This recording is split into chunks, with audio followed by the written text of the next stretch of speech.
Philippe Chassé!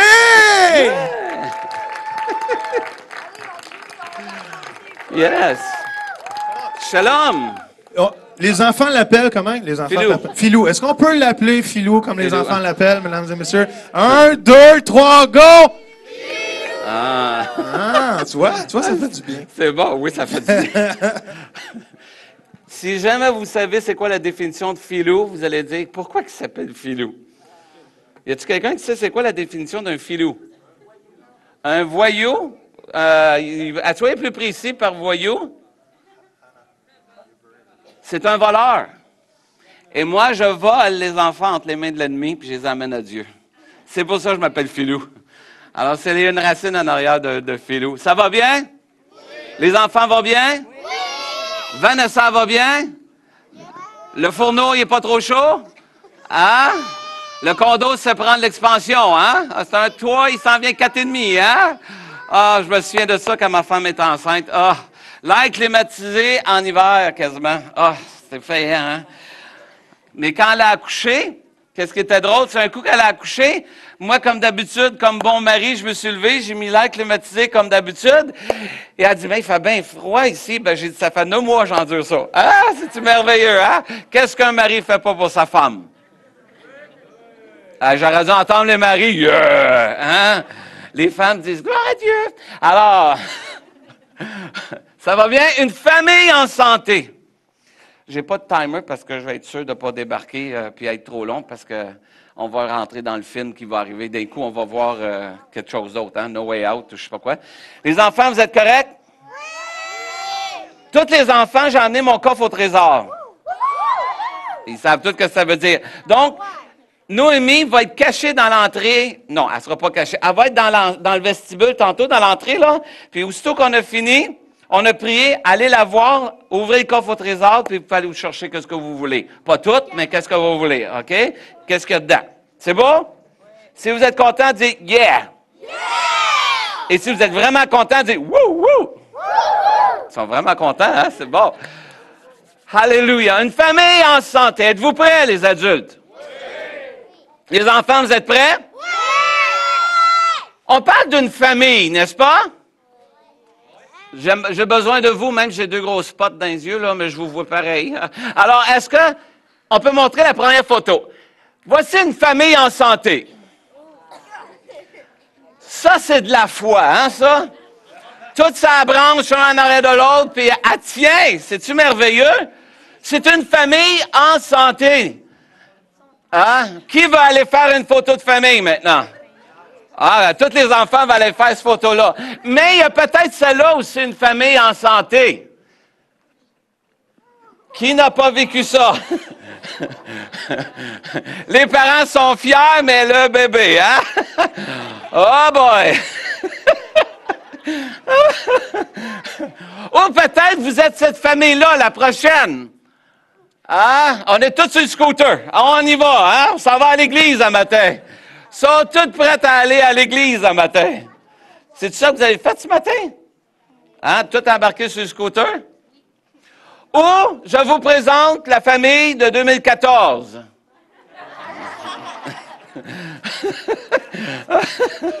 En avant, il y a des dévoiles, ils dévoilent déjà ça là. Ça, c'est ma famille, ça, c'est ma famille, hein? On est tous sur nos appareils, puis ça va schlick bang, hein? Mais en réalité, c'est la réalité de nos familles aujourd'hui. On a plus d'informations, on a plus d'outils pour nous aider à communiquer, pour passer moins de temps à faire des choses. Mais en réalité, on s'est aperçu que la famille, qu'est-ce qui est arrivé? On passe plus de temps sur les choses qu'en famille, même si on a plus de temps. Vrai ou faux? Je suis allé dans un mariage, j'étais avec les enfants, souvent ils me placent avec les enfants. Et j'étais avec mon épouse et les enfants étaient tous aux côtés. Et moi et mon épouse, on avait une belle conversation et toute la gang aux côtés était là. Puis ils se textent à part de ça. Ah, statue hot, hein? Ils se parlent pas. Statue hot. Oui, c'était hot. Nous autres, on est dans un autre monde, mais c'est-tu vrai? Ils sont comme ça maintenant. Ils sont dans la même maison. Viens chercher, la bouffe est prête. Blou, la bouffe est prête, je monte, maman. Clic! On est dans un autre monde aujourd'hui. On est en parallèle, un à côté de l'autre, mais on ne communique pas comme ça. Vrai ou faux? Beaucoup de personnes s'en vont dans la vie, on est dans la même auto, un écoute la radio, l'autre sont branchés en arrière sur leur iPhone avec la musique, l'autre au côté branché sur son iPad avec, j'ai rien contre les autres, là, mais c'est, qu'est-ce qu'on a chez nous, des iC, des iPod, c'est moins iPad, hein? Fait que c'est... Mais on s'en va tout en parallèle. Et malheureusement, souvent on vient à l'église, puis on est exactement comme ça. On est en parallèle. Les enfants sont dans leur coin, les ados sont dans l'autre coin, les adultes sont dans leur coin, les personnes âgées ou matures ou ceux qui ont plus d'expérience dans un autre coin, et on est en parallèle. La famille de Dieu, c'est pas du parallèle, c'est horizontal. It's like this. On devrait être capable de voir que quelqu'un a les yeux bleus, l'autre a les yeux bruns, puis on se communique. Vrai ou faux? Mais un matin, les enfants, c'est pas vraiment de ça. Je vais vous parler de la famille en santé, mais je vais vous parler d'un papa dans la Bible qui est le plus, moi, selon moi, qui décrit très bien un bon papa en santé. Parce que la famille commence en santé quand qui est en santé? Dieu est toujours en santé, c'est-tu le fun? Qui est en santé? Qui a dit les parents? Mike, vous avez donc raison, madame. Si les parents sont en santé, Les enfants sont en santé. hey, donne-moi un high five. Yes. Mais quand les parents ont un peu de la misère, qui en subit les conséquences? Les enfants. Vous le savez. On ne peut rien vous cacher, hein? Ils me chicanent tout le temps quand on fait Oh! Il y en a qui se chicanent tout le temps, hein? Oh! Là, je viens de voir une main faire tout! Moi, ça ne me dérange pas. J'aime bien avoir la vérité pour changer que rester dans l'erreur. Vrai ou faux? Passez-vous un bon test? Puis je vise pas les parents aujourd'hui en disant « Oh non, ils ont dit on est venu à l'église un matin puis on va l'avoir d'un dent. » Non, c'est pas ça. Quand on vient à l'église, c'est une célébration pour apprendre à mieux être un enfant de Dieu. C'est pour dire que je suis rendu là, mais Dieu va m'aider à m'en aller là. Vrai ou faux? Quand on va à l'église, puis on se fait taper sur la tête, on retourne, on n'a pas le goût de retourner à l'église. Vrai ou faux? Moi, en tout cas, je suis de même dans la vie. Si vous m'invitez chez vous, puis vous ne me servez pas un bon repas, puis vous me réinvitez une deuxième fois, je ne suis pas sûr que je vais y retourner une deuxième fois. Vrai ou faux? Les enfants vont vous le dire, « Oh non, pas chez elle, le spaghetti était vraiment pas bon. » Quand on vient à l'église, on vous présente le mets de Dieu. C'est des mets succulents qui vous emmènent plus loin. Vrai ou faux? Une famille en santé. Le personnage que je vais vous parler aujourd'hui, page down, s'il vous plaît, c'est un homme dans la Bible qui ne connaissait même pas encore Dieu. Et il était déjà un papa en santé. C'est dit, il y avait à Césarée un homme nommé quoi? Corneille. Comment il s'appelait? Corneille. C'est un centenier de la cohorte dite? C'est un Italiano. Cet homme était pieux et craignait qui? Dieu. Les parents craignaient qui? Dieu. Et avec toute sa maison. Déjà, c'est quelqu'un qui est correct, hein? Craignait Dieu avec toute sa maison. Il faisait beaucoup et pour le peuple. Ça veut dire qu'il donnait beaucoup d'argent puis il aidait beaucoup le peuple. Et priait qui? Dieu. Continuellement. Il était toujours en train de prier. Quelque chose, hein? Vers la 9e heure du jour, qui est le matin, il vit clairement dans une vision un ange. Parents, vous êtes en train de vous préparer le matin et un ange apparaît dans votre chambre à coucher. Premier instinct, c'est...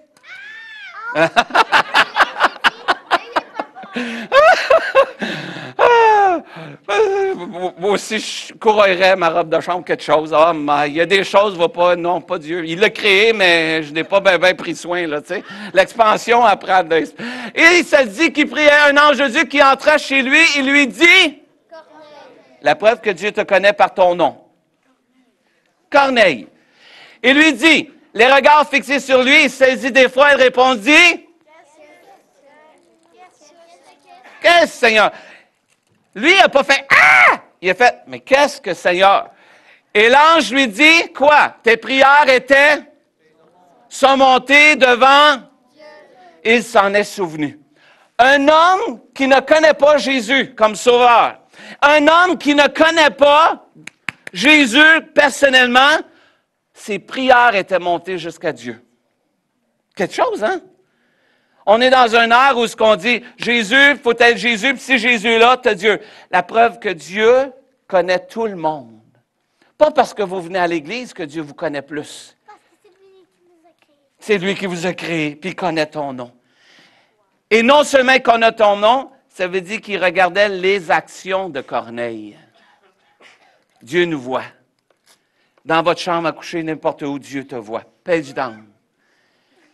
Il y a eu un deuxième homme qui lui aussi a eu une visite. Il dit, le même homme Corneille, l'ange a dit, envoie maintenant des hommes à Joppé et fais venir qui? Surnommé. Il est logé où? Chez Simon le Coréal, dont la maison est près de la mer. Combien veulent être Simon le Coréal près de la mer? Et au mois d'octobre, j'étais là, c'était à Joppé. J'étais à Joppé, aux côtés de la mer. Et je disais, mère, que j'aurais aimé ça être Simon le Coréal, aux côtés de la mer. Dieu connaît votre adresse. Dieu connaît nos parents. Dieu connaît où tu restes, et il connaît ton nom, puis il sait où tu restes. Alors, you can't hide. Vous pouvez faire ce que vous voulez en privé. Dieu nous connaît, vrai ou faux?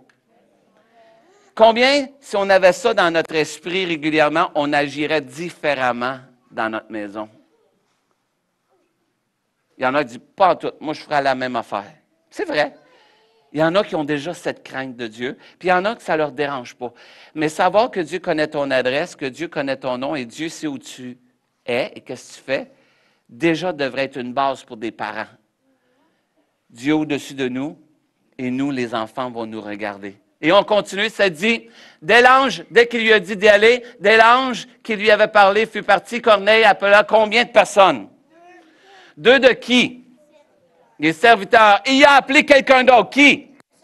Un soldat. Pieux d'entre ceux qui étaient attachés à sa personne. Ça veut dire qu'il y avait un bodyguard. Et son bodyguard, c'est un soldat. Donc, sais-tu, Corneille a une famille? C'est un père de famille. On sait que c'est un boss. Il y a des employés. Et on sait qu'il est important parce qu'il y a un bodyguard. Le bodyguard était toujours avec lui. Et après leur avoir tout raconté, il les a renvoyés où? Il est obéissant à Dieu. Il les envoie à Joppé. Page down, s'il vous plaît. On voit au verset 9, ça continue. Il y a un autre homme qui a une vision lui aussi. Le lendemain, comme il était en route et qu'il s'approchait de la ville, il y a combien de personnes qui sont allées à Joppé? Deux serviteurs et un soldat. Ce sont trois qui sont allés à Joppé. Bravo, en avant, il avait bien compris. Et il continuait. Pierre monta sur le toit vers la 6e heure pour prier. Qu'est-ce qui est arrivé pendant qu'il était en haut? Avant, qu'est-ce qu'il y avait? Il a eu faim. Et pendant qu'il avait faim, il a voulu manger. Et pendant qu'on lui préparait le repas, lui a fait quoi? Il a monté et il tomba en extase. Il a tombé en extase, ça veut dire qu'il est tombé comme, pas endormi, mais un peu sa connaissance, mais il n'était pas tout à fait là. OK? Après ça, il vit quoi? Combien d'entre vous, vous voulez voir le ciel s'ouvrir pour vous? Moi. Pas plus que ça? Combien d'entre vous voulez voir le ciel s'ouvrir pour vous? Et un objet semblable à une grande nappe attachée aux quatre coins qui descendait et s'abaissait vers la terre. Vous voyez les enfants, j'ai mis une belle image. Il y a une nappe attachée avec des animaux. Page down. Et ça dit que où il se trouvait des quadrupèdes, des reptiles de la terre et les oiseaux du ciel. Et une voix lui dit quoi? Lève-toi. Va à la chasse. Lève-toi, Pierre, et tu y manges. Combien voudraient manger du serpent, voudraient manger du loup, voudraient manger des coquerelles, voudraient manger des choses. Oh oui, j'ai un brave en avant. Lui, il veut manger ça. Mais Pierre, lui, il dit quoi? Non. Car je n'ai jamais rien mangé de souillé ni d'impur. Et une deuxième fois, la voix dit quoi? Elle dit quoi? Il se fit encore entendre et lui dit, ce que Dieu a déclaré pur, ne le regarde pas comme souillé. Cela arriva combien de fois? Et après 3 fois, qu'est-ce qui est arrivé? La nappe est retournée au ciel. Et Pierre est resté là à penser. Page down, s'il vous plaît. Combien d'entre vous, vous verriez du surnaturel, le ciel s'ouvrir, une nappe, et vous restez là à méditer? Qu'est-ce que ça peut bien vouloir dire? Des fois, Dieu nous parle en Chantal, puis on ne comprend pas. Il nous a montré des signes, des visions, des choses, mais on ne comprend pas. Parce que ce n'est pas comme ça qu'on est supposé. Moi, je ne suis pas supposé de manger du serpent. C'est impur. Mais tu vois, Chantal, Dieu nous donne des fois des choses comme ça pour nous préparer à quelque chose. C'est comme une lumière en avant qui dit « Ouh, ça va changer, ça va changer, ça va changer. » Inquiète-toi pas, ça va changer, ça va changer, ça va changer.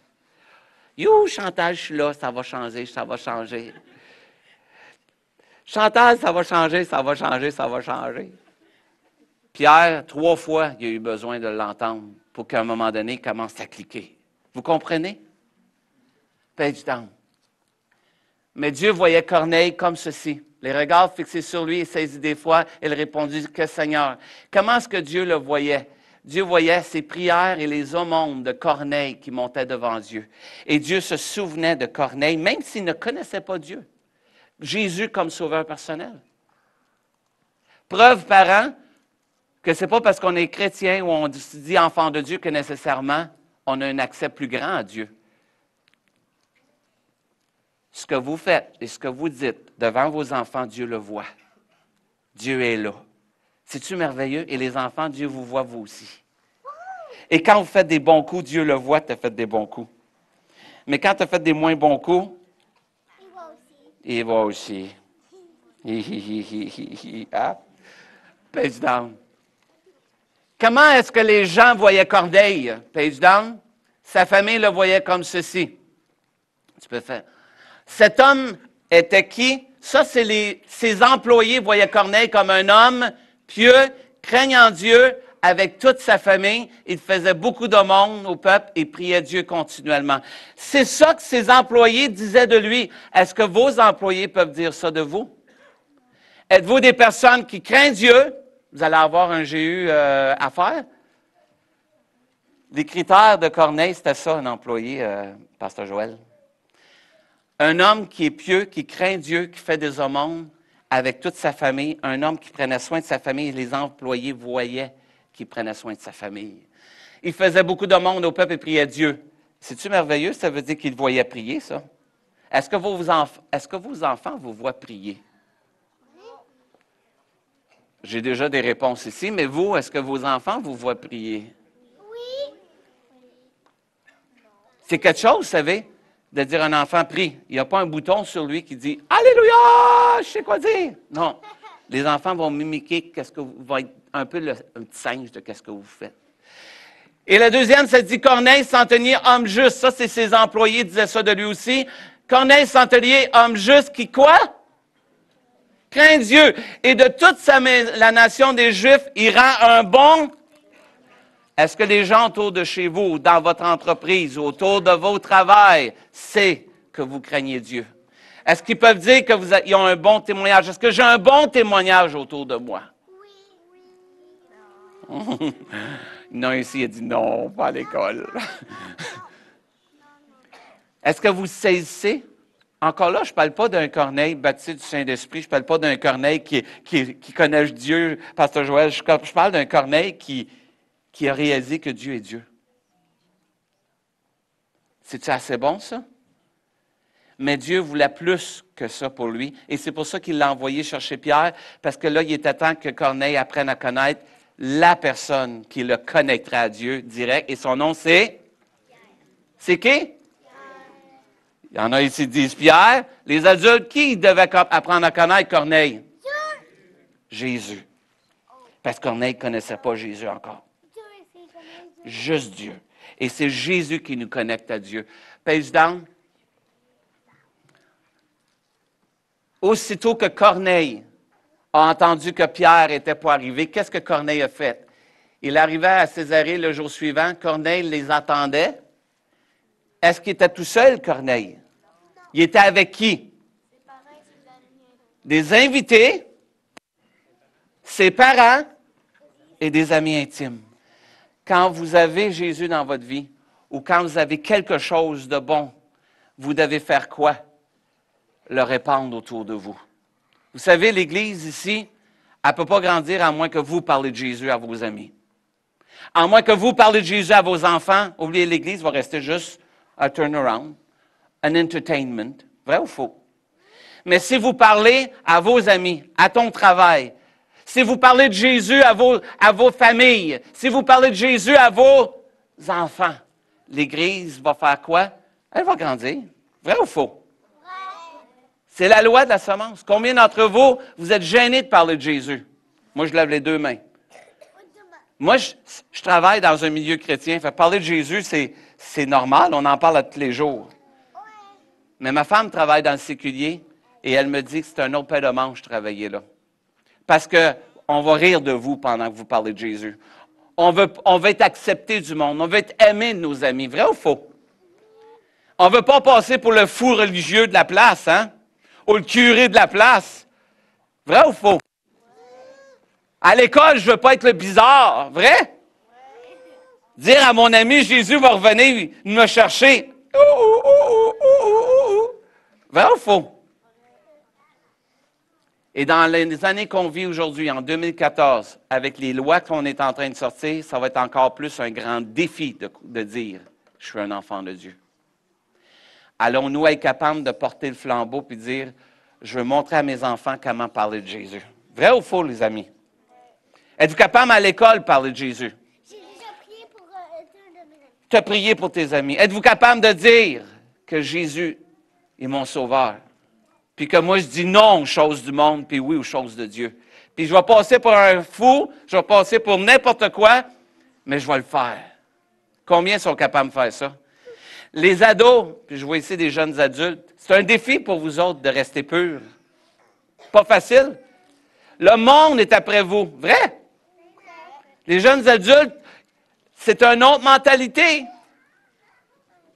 Puis vos parents vous disent, moi, fais pas ce que moi j'ai fait. Vrai ou faux? Quelle réponse qu'on se fait dire? Moi, j'ai été élevé à l'Évangile, je sais cette réponse-là. Mon père me disait ça. Fais pas ce que j'ai fait! Ben oui, mais tu l'as fait. C'est-tu vrai? C'est pas une réponse pour nous autres. On les regarde, on dit, ben oui, mais tu as eu la chance de le faire, laisse-moi la chance, moi aussi, d'apprendre. Vrai? Mais les adultes savent que si vous allez là, qu'est-ce qui va arriver? C'est ça la différence. Puis je me souviens, je voyais le monde heureux autour de moi, puis je disais, mais pourquoi vous êtes heureux? Mon père me disait tout le temps quoi? Philippe, fie-toi pas au cœur, à l'apparence. Puis je ne le comprenais pas. Aujourd'hui, je commence à le comprendre. Et devinez qu'est-ce que je dis à ma fille? Fais pas ce que moi j'ai fait. C'est vrai. Ça sort de ma bouche, puis je suis là, non. Une famille en santé, c'est des parents en santé, c'est des parents à la job qui parlent de Jésus, qu'on peut voir qu'ils sont enfants de Dieu. C'est des parents qui sont capables de se tenir, que les enfants vous voient tenir dans vos familles quand vous allez à Noël. Et non, vous n'êtes pas comme le monde, mais vous êtes des enfants de Dieu dans le monde. Vrai ou faux? Et est-ce que c'est facile? Non. Ma fille, elle s'est fait offrir de la bière lorsqu'elle était toute petite, parce qu'elle aimait ça voir les enfants un peu sous. Eh my, le cœur me revire en envers 3 fois. On va y en donner juste un peu. Non! Puis j'ai jamais été là parce que je le disais à ma femme, je disais, je ne veux pas les laisser tout seuls, je ne voudrais pas voir Noémie, je ne veux pas qu'elle ait ça. Vrai ou faux? Mais quand mon beau-père est décédé il y a 2 semaines, Joël, et qui est-ce qu'ils ont demandé pour parler de mon beau-père à l'Église catholique? Moi, un pasteur. Et j'ai pu prêcher l'Évangile au funérailles de mon beau-père dans l'Église catholique. Le curé a passé après moi. Puis il prenait mes paroles, puis il ramenait. C'est-tu assez glorieux? Oui! 15 ans à toutes les Noëls à aller être un exemple. Je ne suis pas mieux que vous, mais j'ai appris quelque chose. En me tenant pour ma famille, en me tenant avec ma famille pour Jésus. Mon beau-père en dernier, les 2 dernières années. Les 14 autres avant, ils disaient tout le temps, « Ah, pourquoi ils sont là-dedans? Pourquoi ils sont là-dedans? » Les 2 derniers, « En Philippe, c'est bon, en Dieu. En Philippe, c'est bon. Parle, Philippe. » Puis moi, j'étais tellement mal à l'aise, je me dis, voyons donc, le beau-père, il est rendu qu'il me demande de parler de Dieu devant tout le monde. Mon beau-père est décédé il y a 2 semaines. Et la dernière chose qu'il me dit, Philippe, je suis prêt à rencontrer Dieu.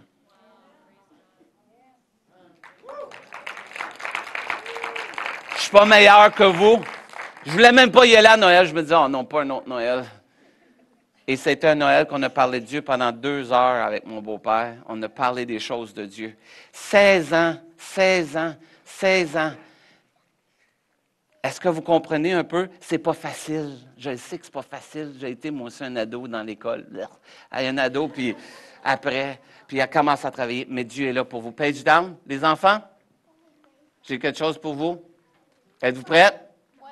Vous êtes prêtes? Aussitôt, j'ai envoyé quelqu'un vers toi. C'est ça que Corneille dit. Et tu as bien fait de venir. Maintenant donc, nous sommes tous devant qui? Dieu. Pour entendre ce que le a ordonné de nous dire. Père Jean, ça c'est l'attitude de Corneille. Puis je vais venir là. Et la Bible dit ceci. Imaginez-vous, toute une rencontre, hein? Pierre est en train de leur parler du salut. Il est en train de leur dire, Dieu va être là. Dieu va prendre soin de vous. Dieu, Jésus, il commence à parler de Jésus qui est mort sur la croix. Ce Jésus qui est venu, c'est lui qui était le sauveur. Et pendant qu'il parlait, tout le monde a cru et ils se sont tous mis en parlant en langue, à être baptisés du Saint-Esprit pendant que Pierre parlait. Toute une réunion, hein, ça? Moi, j'imagine de voir les gens assis. Puis là, il écoute Pierre, parle de Jésus, puis à un moment donné, ça sort, ça bouille en dedans. Hein? Tu sais, quand le Saint-Esprit travaille ton cœur, puis blablabla, puis à un moment donné, là, ça a sorti en langue, et tout le monde a été baptisé du Saint-Esprit. Toute sa famille a été sauvée, tous ses amis ont été sauvés, toute sa parenté a été sauvée, les amis proches, et ils se sont tous mis à parler en langue. Damien, ça, c'est une réunion. Vrai ou faux? Puis Pierre, il a regardé tout le monde, il dit, ben là, on baptise dans l'eau, hein? Ils sont tous baptisés du Saint-Esprit. Un homme qui craignait Dieu, un homme qui prenait soin du peuple, un homme qui prenait soin de sa famille, qui les a amenés tous au salut, un homme qui a amené ses employés au salut, un homme qui a amené ses amis au salut. À cause d'un homme, plusieurs ont été sauvés. Êtes-vous cet homme-là? Page down. Puis ça, c'est pour les enfants. Je vais vous donner de l'information. C'est qui un centenier? Une légion, dans la légion romaine, c'était 10 cohortes. Une cohorte, ça représentait 5400 soldats. Vous souvenez-vous du démon qui est sorti? Comment s'appelait le démon? Pouvez-vous vous imaginer le nombre de démons qui est en lui? Les légions sont divisées en cohortes. On page down. Les cohortes, les enfants, vous allez m'aider. Il y a un page down à quelque part. Une cohorte, c'est 6 centuries. C'est 480 soldats. On continue d'une cohorte, on redescend pour l'armée romaine, page down. Une century, c'est 60 à 80 à 100 hommes. On continue. Un centurion est un commandant d'une unité de 60, 80 ou 100 hommes. Corneille avait au 100, entre 60 et 100 soldats sous lui. L'influence d'un commandant sur 80 soldats. En tant que chrétien, soyez des centeniers. Ayez 100 personnes sur vous, des soldats pour aller envahir pour Jésus. Êtes-vous prêts à le faire? Oui. Page down. Je vais vous emmener un peu. Voici ce que ça avait de l'air, un centenier. Corneille avait de l'air. Ça prenait 15 ans pour être un centurion. Il devait être un citoyen romain, puis il faisait un contrat de 25 ans dans l'armée. Ça veut dire, Corneille, là, c'était pas un 2 de pique, là. C'est quelqu'un, ça faisait au moins 15 ans qu'il avait fait l'armée, puis il était au front. Et Corneille était un homme, non seulement il disait à ses soldats quoi faire, mais il emmenait ses 100 soldats à le faire avec lui. C'est une paire de manches, vrai ou faux, d'être un parent peut dire, lis ta Bible, prie, quand on ne le fait pas nous-mêmes. Corneille le faisait avec ses hommes, lui.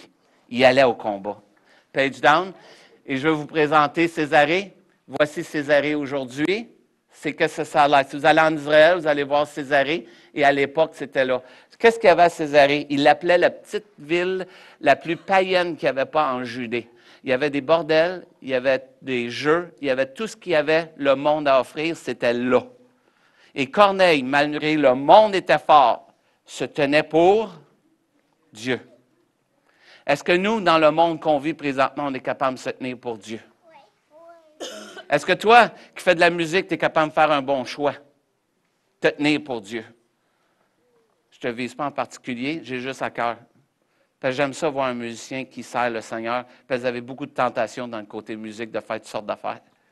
Mais le faire pour Dieu, c'est écœurant. C'est éternel. Au ciel, tu joueras avec 1 million d'anges. Ça va être hot, hein? T'imagines-tu les accords, pas besoin de dire, OK, on est tous sur le même sol, hein? Page down. Comment est-ce que votre enfant vous voit maintenant? Si je vous emmènerais tout au confessionnal, puis je vous dirais, vos enfants, voici comment ils vous voient. Ou si je dirais, attends, je vais choisir un enfant, puis j'aimerais que tu me dises comment tu vois ton père et ta mère. Est-ce que vous diriez, vas-y mon petit gars, ou vous diriez, j'espère qu'elle ne dit pas qu'est-ce que j'ai dit hier. Oh, j'espère qu'elle ne dit pas que j'ai lancé l'assiette. Oh, j'espère qu'elle ne dira pas qu'est-ce que je dis à sa mère. Vrai? J'ai un défi pour vous. Tous ces enfants-là sont ici. Ils ont été super. Ils attendent juste le coffre au trésor.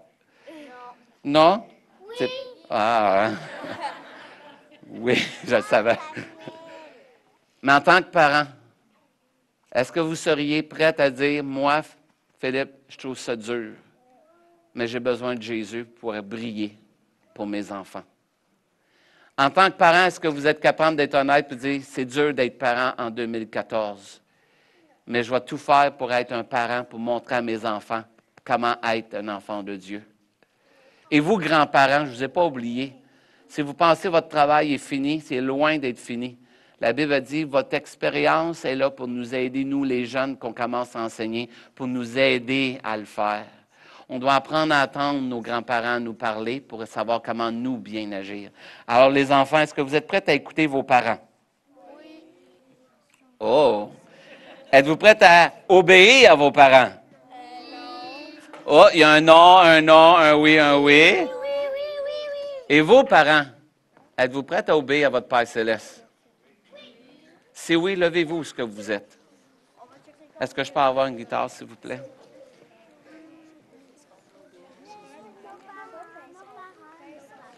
Et les enfants? Où sont les enfants? Allez rejoindre vos parents tout de suite.